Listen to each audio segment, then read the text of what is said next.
Donc, dans le programme de logements sociaux, donc j'ai essayé de matérialiser des jardins ou patios privatifs en cœur d'îlot pour des questions, on va dire, aussi d'annexes par rapport à la cellule logement, parce que ça contribue notamment à la location. Et vu le contexte sanitaire, il est plus opportun, surtout dans une ville comme l'Esparmédoc, où on voit dans l'environnement urbain des maisons, ben, d'aménager un extérieur. Voilà. Il me semblait plus pertinent de partir sur ce type d'aménagement.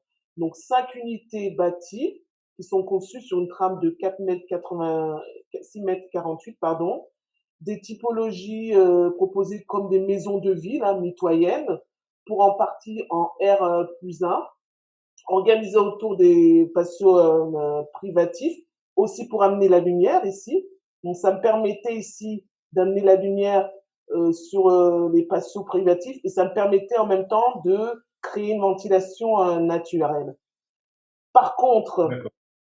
dans cet aménagement, quand j'ai matérialisé les maisons, bah, je me suis rendu compte que du coup, ça bloquait au niveau réglementaire. Bah, c'est-à-dire, bah, quand j'ai mesuré le tout, bah, je me suis rendu compte qu'on n'était plus conforme au niveau de la pleine terre.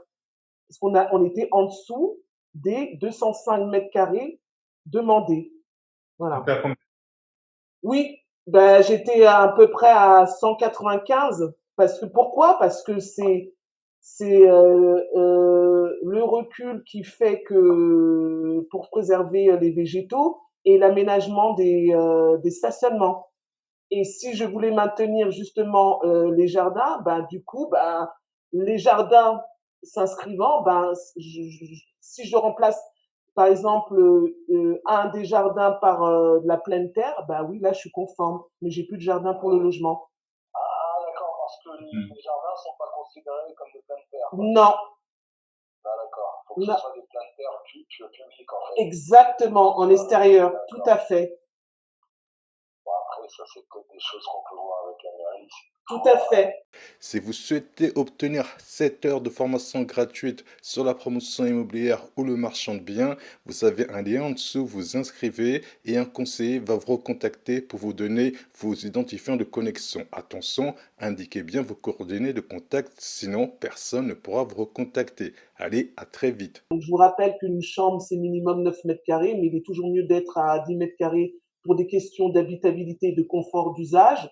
Et en axe, à l'entraxe, parce que bah, du coup, bah, ça me fait à l'axe des murs de refend qui font généralement 20. Donc, du coup, ça me laisse une latitude pour justement soit avoir 2 fois 2 chambres sur une profondeur de 3 mètres avec une cloison qui sépare les 2 chambres et il est toujours bien dans les espaces de jour type le séjour d'avoir une longueur de 6 mètres de long pour avoir un confort d'habitabilité. D'accord. Ok. Juste une question, Salomé, s'il te plaît. Tu mets un T3, T4 avec une superficie totale de 389, mais tu ne donnes pas le détail des logements, de la superficie des T4 et des T3. Ouais, mais ça va venir. J'y viens. Alors, donc, premier élément. Second élément, vous avez vu que j'ai fait un recul de 5 mètres par rapport au boisement. Donc ça revient, ça ressort de l'OAP qu'on a vu précédemment, où ils disent qu'il faut préserver, valoriser, mettre en valeur cette partie de boisement. Et d'autant plus parce qu'il y a le canal, le ruisseau dont je vous ai parlé, et il est toujours mieux aussi de marquer un recul par rapport à une zone humide pour les constructions. Voilà. Parce il est pas bon de venir construire près d'une zone humide. C'est pour ça qu'avec ce recul que vous voyez, ben, ça me permet d'aménager les places de stationnement et ça me permet de créer un accès au site sur cette partie-là. Donc, respect de cette zone de boisonnement en aménageant les 10 stationnements parce qu'on est sur 5 logements, donc 2 fois 10, 2 fois 5, donc 10 places de logement. Et après, sur les limites séparatives et front bâtis, je viens aménager les logements. Si vous souhaitez obtenir 7 heures de formation gratuite sur la promotion immobilière ou le marchand de biens, vous avez un lien en dessous, vous inscrivez et un conseiller va vous recontacter pour vous donner vos identifiants de connexion. Attention, indiquez bien vos coordonnées de contact, sinon personne ne pourra vous recontacter. Allez, à très vite.